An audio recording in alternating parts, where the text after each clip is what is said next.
تو اب موت کا اعلان کر دیا گیا۔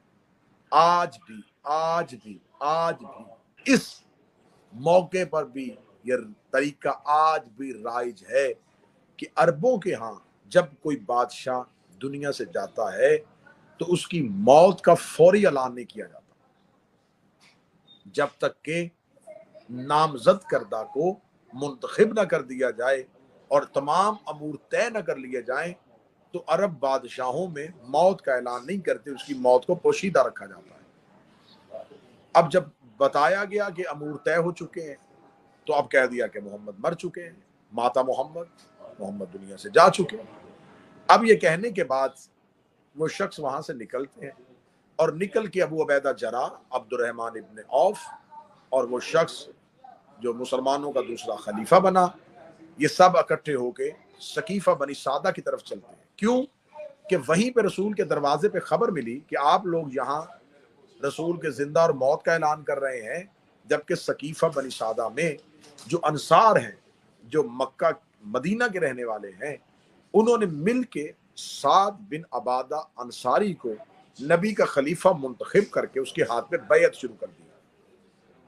اب یہ وہاں سے چلتے ہیں اور وہاں سے چل کے ثقیفہ بنی سعدہ میں پہنچتے ہیں اور ثقیفہ بنی سعدہ پہ جا کے سعد بن عبادہ انصاری جو بزرگ تھا، بوڑھا صحابی تھا، اس کو داڑھی سے پکڑ کے زمین پہ گرایا جاتا ہے اور اس کو لاتوں کے ساتھ اور مکوں کے ساتھ اس صحابی کو مارا جاتا ہے، اور اس کے بیٹے اپنے باپ کو زخمی حالت میں وہاں سے حملہ کر کے اٹھاتے ہیں، اور مورخین کہتے ہیں کہ اندیشہ تھا کہ ابھی سعد بن عبادہ کا انتقال ہو جائے گا یا وہ مر جائے گا۔ جب اس کو وہاں سے اٹھایا گیا اور اٹھا کے سعد بن عبادہ جو کہ خلافت کا امیدوار تھا، اسے ثقیفہ بنی سعدہ سے نکال دیا گیا۔ ایک لڑائی ہوئی، ایک وہاں پہ مسلسل شور مچا، اور آخر انصار نے کہا کہ ہم میں سے ہوگا نبی کا جانشین، مہاجرین نے کہا ہم میں سے ہوگا۔ اب یہ ایک دوسرے پہ سبقت لے جانے کی کوشش کر رہے تھے کہ آخر وہی شخص جس نے ابھی رسول کے دروازے پہ کہا تھا کہ نبی زندہ ہے، اس نے اٹھ کے ابو بکر ابن قحافہ کے ہاتھ پہ ہاتھ رکھ کے بیعت کی، اور بیعت کر کے کہا کہ میں بھی اسے خلیفہ تسلیم کرتا ہوں اور تم لوگ بھی اسے خلیفہ مانو۔ اور یہ کہہ کے ایک اکثریت نے وہاں پر ان کی بیعت کرنی شروع کر دی۔ اب میں یہ بات آپ تک پہنچانا چاہتا ہوں، 3 طرح کے گروہ اس وقت مدینہ میں موجود تھے۔ ایک مہاجرین، ایک انصار۔ مہاجرین وہ تھے جو نبی کے ساتھ ہجرت کر کے آئے تھے، انصار وہ تھے جو مکہ کے رہنے والے تھے۔ انصار نے اپنا خلیفہ سعد بن عبادہ کو بنایا تھا، جس کو بعد میں معزول کر دیا گیا، اسے تسلیم نہیں کیا گیا، اسے مارا گیا، اور سعد بن عبادہ کے کو بیٹوں سمیت وہاں سے نکالا گیا اور خود اپنے نامزد کردہ خلیفہ کی بیعت کروائی گئی، اور انصار سے بھی بزور بازو بیعت لی گئی۔ اب میرا سوال ہے کہ وہ جس صحابی کو مارا گیا تھا، کیا وہ صحابی نہیں تھا؟ سعد بن عبادہ نے آخری زندگی کے لمحے تک پہلے خلیفہ کی بیعت نہیں کی تھی، اور سعد بن عبادہ انصاری قتل ہوئے تھے، اور آج بھی تاریخوں میں اس کے قتل کے بارے میں لکھا ہے کہ اس کو جنات نے قتل کیا تھا، یعنی کہ وہ اس کو کسی جن نے تیر مارا تھا۔ یہ کتنی بڑی مورخ کی بددیانتی ہے کہ اس کے بارے میں کہہ دیا گیا کہ اسے جنوں نے مارا، جبکہ ہمیں پتا ہے کہ انہیں کنہوں نے مارا۔ لعنت بے شبہ، کیا بات اب ہے کہ سعد بن عبادہ انصاری جو ہے اس کو تسلیم نہیں کیا جاتا۔ پہلا گروہ مہاجرین کا، دوسرا گروہ انصار کا، ایک تیسرا گروہ ہے جو مکہ میں معاشی اعتبار سے، سماجی اعتبار سے، افرادی اعتبار سے، بزنس کے اعتبار سے، دولت کے اعتبار سے، سٹرینتھ کے اعتبار سے ایک طاقت رکھتے ہیں، وہ ہے بنی امیہ۔ بنی امیہ اس وقت کہاں تھے؟ بنی امیہ نے ثقیفہ بنی سعدہ میں اپنا پریکٹیکل رول پلے اس لیے نہیں کیا کہ بنی امیہ کا جو سردار تھا ابو سفیان، وہ اس وقت سامان تجارت لے کے شام گیا ہوا تھا۔ وہ شام کے رستے میں تھا جب اس کو پتا چلا کہ نبی دنیا سے چلے گئے۔ اس نے فوراً سوال کیا کہ خلیفہ کون بنا؟ تو انہیں کہا گیا کہ ثقیفہ بنی سعدہ میں لڑائی ہوئی ہے، تو انصار اور مہاجر آپس میں لڑ پڑے تھے، تو آخر مہاجرین نے اپنا خلیفہ ابو بکر ابن قحافہ کو بنا دیا۔ اب اس نے وہیں سے اپنا مال اموال اپنے لوگوں کے حوالے کیا اور سر پٹ اپنے گھوڑے کو دوڑایا اور دوڑا کے مدینہ پہنچے. مدینہ پہنچ کے سیدھے گئے رسول کے چچا عباس ابن عبد المطلب کے گھر, اور حضرت عباس ابن عبد المطلب سے جا کے انہوں نے کہا کہ یہ کیا ہوا؟ دو تو خاندان مشہور اور معروف تھے, ایک بنی ہاشم اور ایک بنی امیہ. یا خلافت ہاشمیوں کا حق تھا یا امویوں کا حق تھا, لیکن یہ کیا ہوا کہ خلافت نہ ہاشمیوں کے پاس گئی نہ امویوں کے پاس گئی, اور خلافت چھوٹے قبیلوں میں چلی گئی. عباس ابن عبد المطلب نے کہا کہ ہم ہاشمی تو رسول کے جنازے پہ موجود تھے, رسول کے گھر میں موجود تھے, اور یہ سب کچھ جو کیا گیا, یہ خلافت کی تقسیم جو ہوئی, یہ ہمارے مشورے کے بغیر ہوئی. ابو سفیان نے حضرت عباس ابن عبد المطلب سے کہا کہ آپ اٹھیے اور اٹھ کے میرا ساتھ دیجئے کہ آپ علی کے پاس جائیں اور علی کو میرا یہ پیغام پہنچائیں کہ میں یہ چاہتا ہوں کہ خلافت کا سب سے بہترین حقدار علی ہے, جس کا رسول اعلان کر کے گئے ہیں. تو علی صرف اور صرف کوئی کچھ نہیں کرے گا. علی ابن ابی طالب صرف مسجد میں جا کے یہ کہے کہ میں خلافت کا حقدار ہوں. یہ کہہ کے علی خاموش ہو جائے. علی کو کچھ کرنے کی ضرورت نہیں, خلافت لے کے دینا میرا کام ہے. میں مدینہ کی گلیوں کو سواروں سے اور پیادوں سے بھر دوں گا. اس سے مولانا ابو العالی مودودی تک تمام نے لکھا. اب جب عباس ابن عبد المطلب کو یہ بات کہی تو حضرت عباس ابن عبد المطلب کو ظاہراً یہ بات بڑی اچھی لگی کہ بنی امیہ کا سردار بنی ہاشم کی طرفداری کر رہا ہے. حضرت عباس ابن عبد المطلب اسے ساتھ لے کے مولا علی ابن ابی طالب کے پاس گئے. اس وقت مولا علی قبر رسول پہ بیٹھے قرآن پڑھ رہے ہیں, اور جا کے حضرت عباس نے کہا کہ اے علی, ابو سفیان آپ سے کچھ کہنا چاہتا ہے. امیر المومنین نے قرآن پہ نظر تھی اور فرمایا ابو سفیان کیا کہنا چاہتا ہے؟ تو عباس ابن عبد المطلب نے کہا کہ وہ کہتا ہے کہ میں خلافت علی کو لے کے دینا چاہتا ہوں اور میں مدینے کی گلیوں کو سواروں اور پیادوں سے بھر دوں گا. علی اپنے حق کے لیے اٹھے, زندگی قربان کروں اپنے مولا کے جملے پہ. امیر المومنین نے ہلکی سی چہرے پہ مسکراہٹ لا کے کہا اس سے پوچھئے یہ اسلام کا ہمدرد کب سے ہو گیا؟ کیا بات ہے قبلہ جیو, اس سے پوچھے اس کے دل میں اسلام کی ہمدردی کہاں سے آ گئی. اور یہ جملہ جو آج بھی نہج البلاغہ میں ہے, یہ یقیناً فصاحت و بلاغت علی ہی کا خاصہ تھا. امیر المومنین نے فرمایا ابو سفیان تو مجھے وہ پانی پلانا چاہتا ہے جو گندلا ہے, اور تو مجھے وہ لقمہ کھلانا چاہتا ہے جو میرے حلق میں رک جائے گا. امیر المومنین نے فرمایا کہ میں تیری سازش کو سمجھتا ہوں, اور امیر المومنین قبر رسول سے نہ اٹھے. اب یہاں پر آج تک ایک سوال کو شیعہ مذہب پہ ایک تانا بنا کے پیش کیا جاتا ہے کہ اگر امیر المومنین کا حق تھا تو امیر المومنین نے اس حق کے لیے تلوار کیوں نہیں اٹھائی؟ تو صاحبان اس کے جواب کو ایک لائن میں مختصر میں کروں گا کہ علی کی تلوار نیام سے نکل پڑے تو بدر احد خیبر خندق میں اسلام بچتا ہے, اور علی کی تلوار رسول کے بعد نیام میں واپس چلی جائے تو بھی اسلام بچتا ہے. کیا بات ہے جیو قبلہ. اسلام کو ضرورت تھی تو تلوار نیام سے نکلی, اور اسلام ہی کی ضرورت میں تلوار نیام میں واپس آئی. اب آپ مجھ سے پوچھیں کہ صاحب یہ کیوں؟ بدر احد جو علی احد میں ٹوٹی ہوئی تلوار سے ہزاروں کو مار سکتا ہے,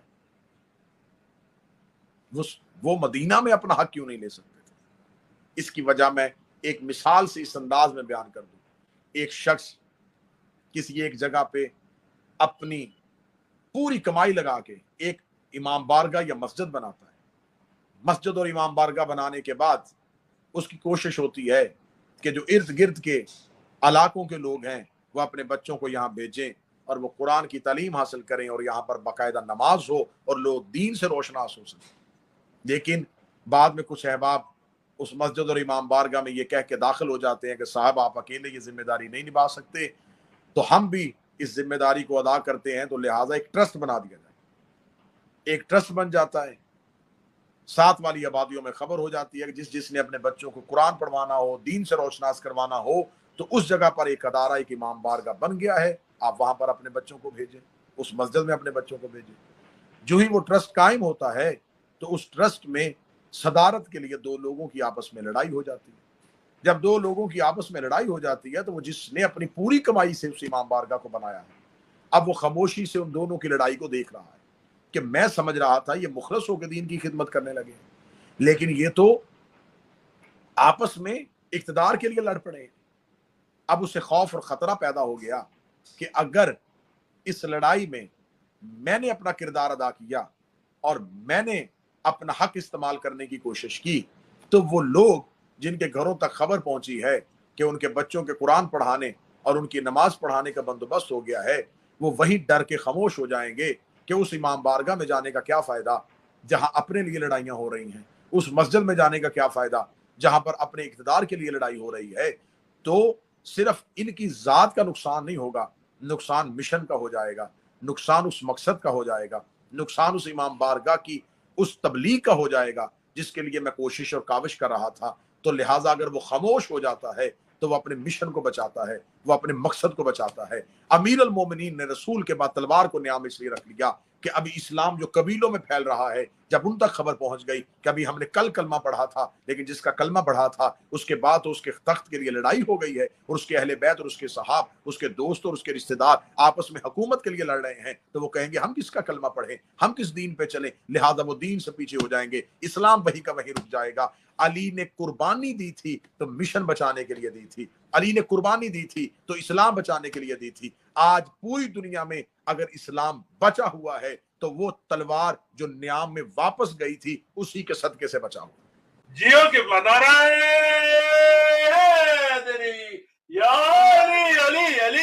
اب ان تمام عوامل کا جس کا میں نے بہت مختصر سے وقت میں محاسبہ کیا ہے اور تجزیہ کیا ہے, اب ان تمام عوامل کا جائزہ لے کے آپ ہمیں بتائیں کہ رسول اللہ کے ساتھ مخلص کون تھا, رسول کا دشمن کون تھا, رسول کے مشن کا ساتھ کس نے دیا, رسول کے مشن کا نقصان کس نے دیا. صاحبان آپ کو بالآخر یہ غور کرنا پڑے گا, آپ چاہے شیعہ دشمنی میں آپ دیواریں کالی کریں, کتابوں کی سیاہی کے ساتھ کتابوں کے ورق کالے کر دیں, لیکن آپ کو ایک دن تسلیم کرنا پڑے گا کہ اصل میں اسلام کے دشمن وہی تھے جو علی کے دشمن تھے. بے شک رسول کے دشمن وہی تھے جو اصل میں اسلام کے دشمن.